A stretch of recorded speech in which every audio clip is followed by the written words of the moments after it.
Salam pemirsa setia Mata Ketiga.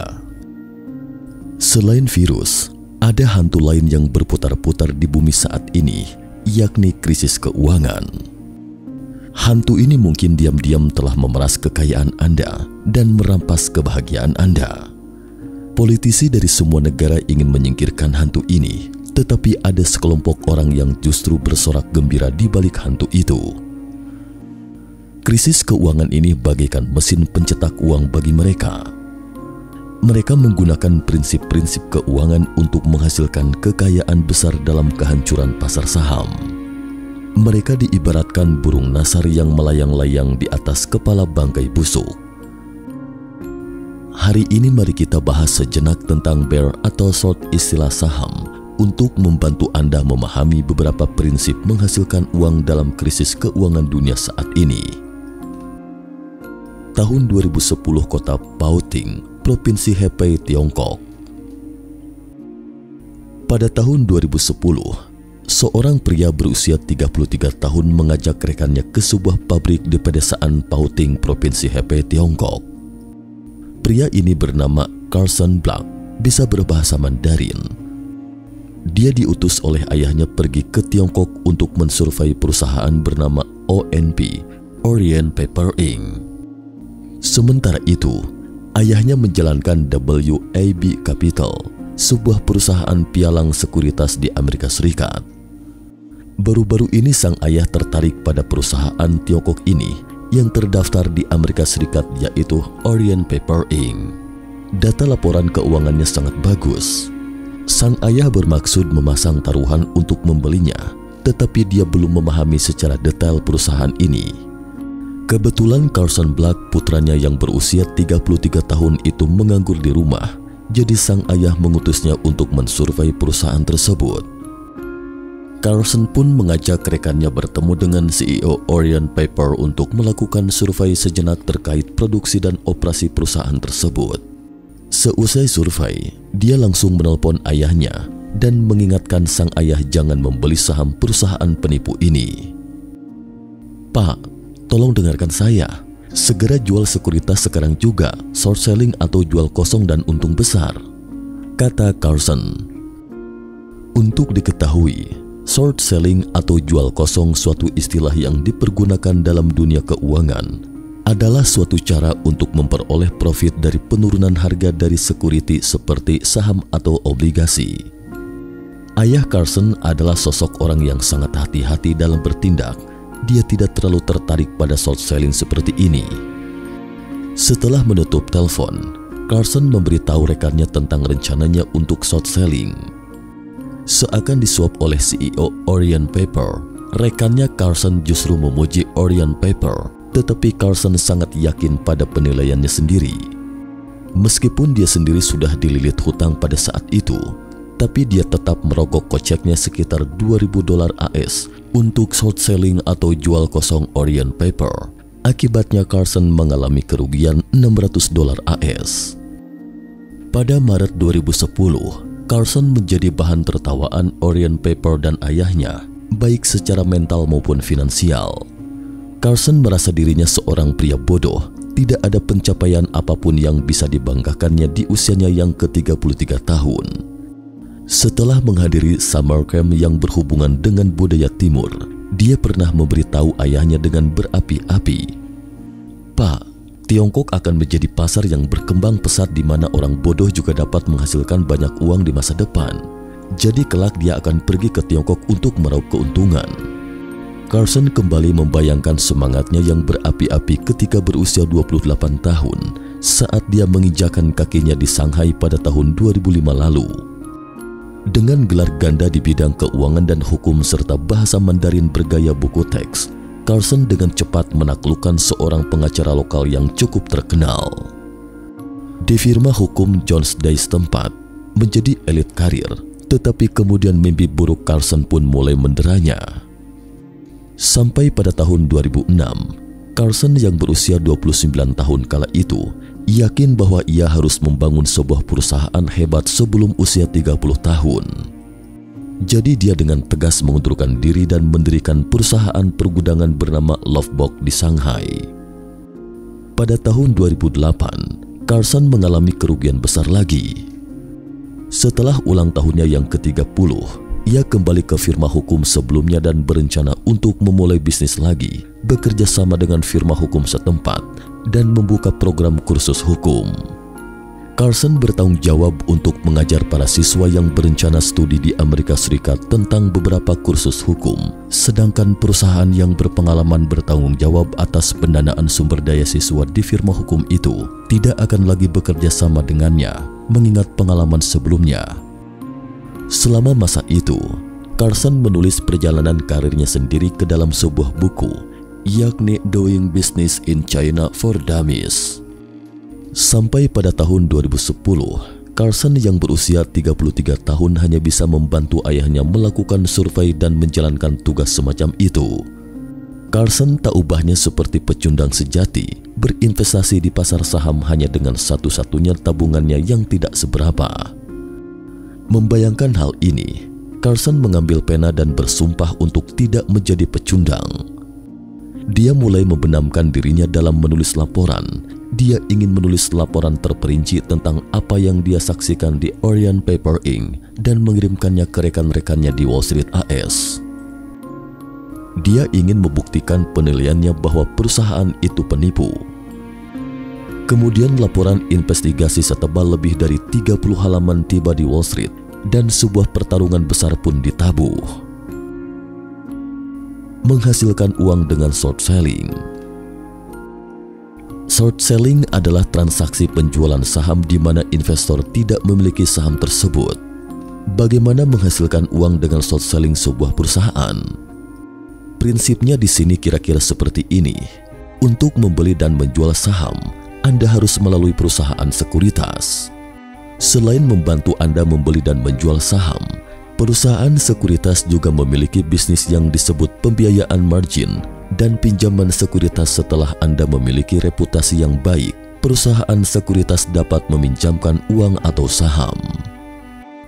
Meminjam uang disebut pembiayaan dan meminjam saham disebut pinjaman surat berharga. Anda dapat membuka akun perdagangan margin di Tiongkok dengan prinsipal 500.000 yuan plus reputasi yang baik. Meminjam uang itu mudah dipahami, sama seperti Anda meminjam uang di bank. Perusahaan sekuritas memperoleh bunga dari harga, menggunakan uang pinjaman untuk perdagangan saham, dan membayar kembali pokok dan bunga setelah menghasilkan uang. Kelebihannya adalah keuntungan Anda. Meminjam saham prinsipnya sama dengan meminjam uang. Jika Anda berpikir bahwa saham akan jatuh setelah saham tersebut dipinjam, maka Anda harus segera menjualnya dan menukarnya dengan uang tunai, dan saat saham itu jatuh, Anda dapat membeli sahamnya dengan uang tunai dan mengembalikannya ke perusahaan sekuritas. Selisih harganya adalah keuntungan Anda. Meminjam saham, menjual saham dan membeli saham untuk mengembalikan saham ke perusahaan sekuritas dalam serangkaian operasional ini disebut short selling. Beginilah cara bear atau beruang menghasilkan uang dalam krisis keuangan. Setelah memahami prinsip ini, mari kita lanjutkan kisah Carlson Black. Bear atau beruang di sini mengacu pada bearish, yaitu pergerakan indeks saham ke bawah atau cenderung mengalami pelemahan. Muddy Water Research atau penelitian perairan berlumpur. Carlson menandatangani laporan penelitian Muddy Water Research dan segera laporan Muddy Water Research ini mendapat perhatian besar di Wall Street.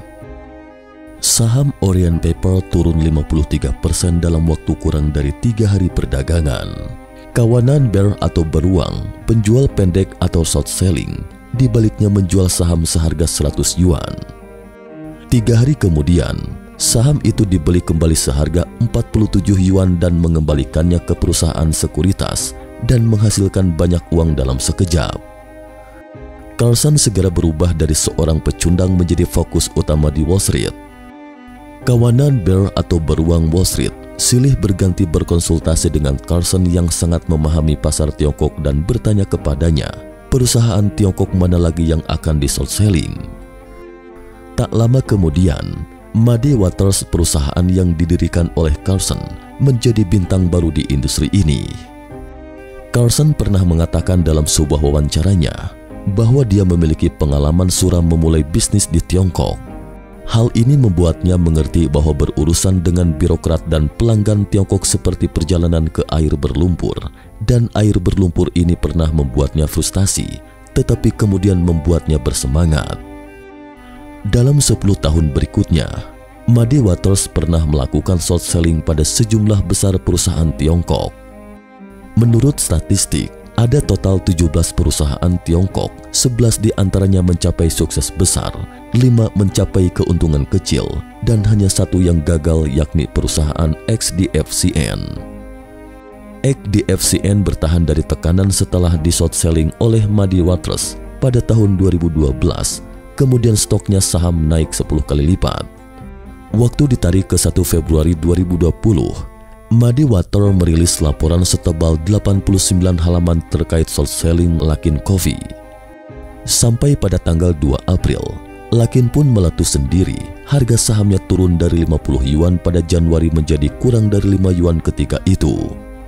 Tidak peduli apapun yang terjadi selanjutnya, kawanan bear atau beruang mulai bersorak riang sambil menghitung pundi-pundi uang. Hanya beberapa hari setelah itu, saat Carlson berhasil jual pendek atau short selling Luckin, dia berkata bahwa saya mencoba menjauhkan semua orang dari saham perusahaan jahat. Bagaimana Anda memahami maksud perkataan Carlson ini? Kita lanjutkan lagi cerita ini. Tahun 1997, Asia Tenggara. Waktu kita tarik mundur ke tahun 1997, ketika mantan Perdana Menteri Malaysia Mahathir Mohamad mencaci maki George Soros adalah seorang perampok yang merampok hasil pembangunan ekonomi Malaysia selama lebih dari 1 dekade. Pada tahun 90-an, Thailand, Filipina, Malaysia, dan Indonesia melakukan pembagian kerja global. Meskipun sejumlah besar industri seperti tekstil, tas kulit, suku cadang, dan pengolahan barang-barang industri memiliki keuntungan rendah, namun mereka juga berhasil menciptakan keajaiban ekonomi melalui kerja keras dari para buruh dan disebut sebagai 4 macan Asia. Sebelum ini, sejumlah besar uang panas dana jangka pendek spekulatif internasional telah mengalir ke Asia dan menyuntikkan ke 4 macan Asia. Hausnya modal tak tertahankan, contoh misalnya model nilai tambah modal. Di Thailand modal ditukar 1 juta dolar AS untuk 25 juta baht atau sekitar 11,2 miliar rupiah, membeli tanah, berspekulasi pada harga tanah, membangun rumah, kemudian menjual rumah kepada penduduk setempat, menghasilkan keuntungan 25 juta baht atau sekitar 11,2 miliar rupiah. Sekarang mereka memiliki 50 juta baht atau sekitar 22,4 miliar rupiah. Kemudian mereka meninggalkan Thailand setelah menukar 50 juta bahtnya menjadi 2 juta dolar AS. Gelombang kapitalis yang beroperasi ini menghasilkan laba bersih 1 juta dolar AS, sementara Thailand kehilangan 1 juta dolar AS devisanya dengan sia-sia. Uang-uang hasil keringat rakyat Thailand dari memproduksi kaos kaki ini dirampok, tetapi masuknya uang panas internasional yang terus-menerus ke dalam energi 4 macan Asia juga membuat ekonomi 4 macan ini menjadi makmur. Meskipun ada yang melihat dengan jelas kerugian di balik ini ketika itu, namun orang-orang percaya bahwa kerugian ini tidak ada artinya dibandingkan dengan kemakmuran ekonomi yang dibawa oleh uang panas internasional itu. Jika ada yang menyindir, maka mereka akan langsung dicaci habis-habisan oleh para birokrat. Pada tahun 1997, ketika kepercayaan ke-4 macan Asia mencapai puncaknya, Soros berkata dengan dingin, tercium bau amis darah di angin, kemudian kawanan bear atau beruang mulai menyerang mata uang Thailand. Prinsip kerjanya seperti ini. Ketika itu 1 dolar AS sama dengan 25 baht Thailand. Sementara Soros menggunakan aset uang panas internasional di Thailand ini sebagai jaminan untuk meminjam baht dari Bank of Thailand dengan total 250 miliar baht atau sekitar 112,5 triliun rupiah kurs sekarang. Perjanjiannya Soros setuju untuk membayar kembali 300 miliar baht atau sekitar 135 triliun rupiah berikut bunga dan pokok 1 tahun kemudian kepada Bank of Thailand. Nilai-nilai spesifik ini hanya ibarat, bukan situasi sebenarnya. Kemudian Soros segera menjual 250 miliar baht di pasar internasional dan menukarnya dengan dolar AS. Jika tidak ada yang mengikuti Soros untuk menjual baht Thailand, maka 10 miliar dolar AS Soros hanya dapat ditukar dengan 250 miliar baht setelah setahun. Lagi pula Soros harus membayar bunga 50 miliar baht kepada Bank of Thailand, tetapi karena cadangan baht yang tersedia di pasar tak henti-hentinya dijual. Sebelumnya disebutkan di atas bahwa masalah ekonomi Thailand yang terus-menerus merugi 1 juta dolar AS juga semakin menarik perhatian banyak orang. Orang-orang tiba-tiba kehilangan kepercayaan terhadap mata uang baht Thailand dan mulai menjual baht Thailand dalam jumlah besar. Untuk mempertahankan nilai tukar 1 dolar AS sama dengan 25 baht Thailand, pemerintah Thailand mau tidak mau harus menggunakan cadangan devisanya untuk membeli kembali baht yang dijual. Sampai akhirnya pemerintah Thailand menghabiskan cadangan devisanya sendiri, namun gagal membeli semua baht Thailand yang dijual di pasar. Nilai tukar baht Thailand menjadi 1 dolar AS sama dengan 50 baht. Pada saat demikian, Soros membeli 300 miliar baht dengan 6 miliar US dollar dan mengembalikan pokok pinjaman berikut bunga kepada Bank of Thailand, dan kedua belah pihak tidak berhutang apapun. Namun Soros mendapat tambahan 4 miliar dolar AS, dan 4 miliar dolar AS ini sebenarnya adalah uang hasil kerja keras rakyat Thailand selama lebih dari 10 tahun. Kemudian keempat negara macan Asia tersebut saling berjatuhan, bahkan mata uang rupiah Indonesia pun merosot hingga 80%. Setelah krisis keuangan Asia Tenggara, masing-masing negara mulai membangun semua firewall keuangan, yaitu mekanisme yang melarang investor jangka pendek meminjam mata uang nasional dalam jumlah besar. Filsuf. Soros selalu mempromosikan dirinya sebagai seorang filsuf. Tujuan awalnya ke Wall Street hanya untuk menghasilkan uang untuk menopang dirinya. Sebagai seorang penulis dan filsuf, putra Soros tidak habis mengerti mengapa ayahnya yang sudah begitu kaya selalu bersikap aneh sepanjang hari dan sering berbicara tentang hidup. Sebenarnya perjalanan hidup Soros juga sulit digambarkan dengan kata-kata. Keluarganya awalnya adalah seorang Yahudi yang tinggal di Budapest, Hongaria. Ayahnya adalah seorang penulis dan pengacara, ibunya sangat cantik, keluarganya kaya raya dan hidupnya sangat bahagia. Namun kebetulan Soros terjebak dengan Perang Dunia II ketika dia masih kecil dan terpaksa harus mengungsi bersama keluarganya.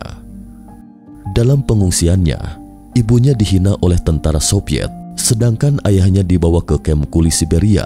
Soros juga berusaha bertahan hidup dari penghinaan. Ketika beranjak dewasa, Soros memang tampak beda dari kebanyakan teman filosofinya. Filosofinya terutama tercermin dalam wawasan dan pemahaman yang mendalam tentang dunia nyata. Dia selalu dapat melihat hal-hal yang diabaikan oleh kebanyakan orang atau sengaja tidak terlihat. Dia pernah berkata bahwa investasi tergantung pada pemahaman Anda tentang realita untuk menghasilkan uang. Bagaimana memahami maksud perkataannya ini? Berikut mata ketiga akan berbagi kisah nyata lainnya. Bos saya. Bos saya adalah seorang profesor, matematikawan, filsuf dan juga seorang investor terkenal di kota setempat. Dia pernah menceritakan kepada saya 2 cerita tentang short selling dalam menghasilkan uang. Pada tahun 2017, perusahaan terdaftar bernama KDX mengklaim sebagai produsen film otomotif paling berpengaruh di dunia. Perusahaannya tiba-tiba meroket di pasar saham. Saham naik terus sehingga membangkitkan minat banyak perusahaan, sekuritas dan investor. Pada Januari 2018, data laporan keuangan KDX sangat memuaskan. Hal ihwal tentang perusahaan sangat menarik. Sang bos hanya memantau saham kepemilikannya.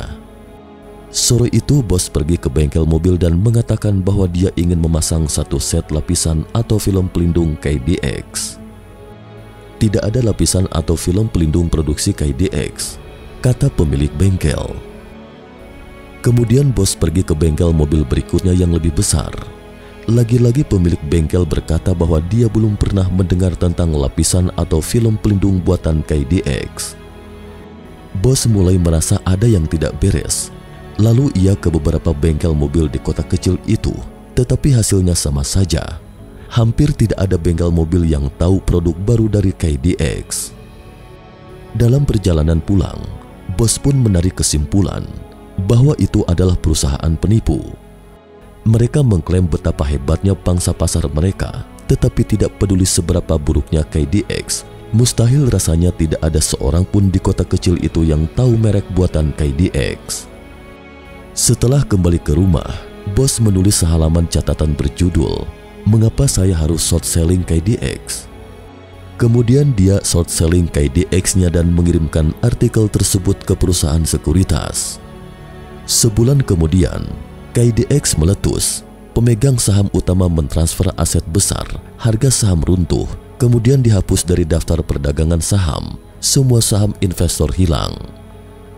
Selain itu, pada musim panas 2019, ada saham bernama Fuling Cacai Perusahaan yang sudah 2 atau 3 tahun dibeli bosnya. Sang bos sangat optimis dengan jenis makanan ini untuk konsumsi massal. Namun dalam perjalanan wisatanya, sang bos kebetulan bertemu dengan seorang petani yang memasok kubis untuk Fuling Cacai. Melalui obrolan dengan petani, sang bos mendapati bahwa volume pembelian Fuling Cacai menurun dan skala penanaman petani juga berkurang. Hal ini tidak sejalan dengan pengumuman Fuling Cacai. Dari analisis lebih lanjut, sang bos menemukan bahwa kinerja Fuling Cacai hampir seluruhnya ditukar dengan kenaikan harga pasar. Sang bos menyimpulkan bahwa perusahaan Fuling Cacai melakukan kebohongan, menipu petani sayuran, menipu pemegang saham, menggunakan karangan cerita untuk menaikkan harga, menipu konsumen dan menipu pasar. Meski optimis harus short selling, kemudian bos short selling semua stok saham Fuling Cacai. Benar saja, harga saham turun dari 30 yuan menjadi 21 yuan dalam 2 bulan terakhir. Memahami realitas. Kita kembali ke apa yang disebut pemahaman tentang realitas seperti yang dikatakan filsuf George Soros itu sebenarnya adalah metode yang sangat bodoh. Sebagian besar metode ini menggunakan hal kecil untuk diamati dalam kehidupan sehari-hari untuk menilai apakah seseorang atau perusahaan berbohong. Sama seperti laporan 89 halaman Muddy Waters yang melakukan short selling jual pendek pada saham Luckin Coffee. Itu juga berasal dari puluhan ribu saham kecil dan puluhan ribu jam perekaman video langsung. Pasar itu adil, berbohong atau dan menipu hanya bisa bertahan sementara waktu. Pada akhirnya, setiap orang yang berbohong akan dihukum oleh pasar. Namun pada kenyataannya, terlalu banyak orang yang mau tertipu oleh kebohongan. Kemudian harga saham ambruk dan semua menjadi daun bawang, investment losers. Sementara si sabit beneficiary, pihak yang menerima pendapatan dari kepemilikan saham itu, bukanlah pengangguran yang berdiri sambil berteriak-teriak. Bukan short selling, melainkan setiap dari mereka yang cerdas dan menutup mata terhadap kebohongan. Terakhir tadi sangka George Soros ternyata juga sedang mempelajari mekanika kuantum. Perusahaannya bernama Quantum Hedge Fund. Tampaknya dia memang seorang filsuf. Nah pemirsa, cukup sekian dulu topik kita hari ini. Jika suka dengan video mata ketiga, jangan lupa like, subscribe, dan share. Terima kasih atas perhatiannya, dan sampai jumpa di episode berikutnya.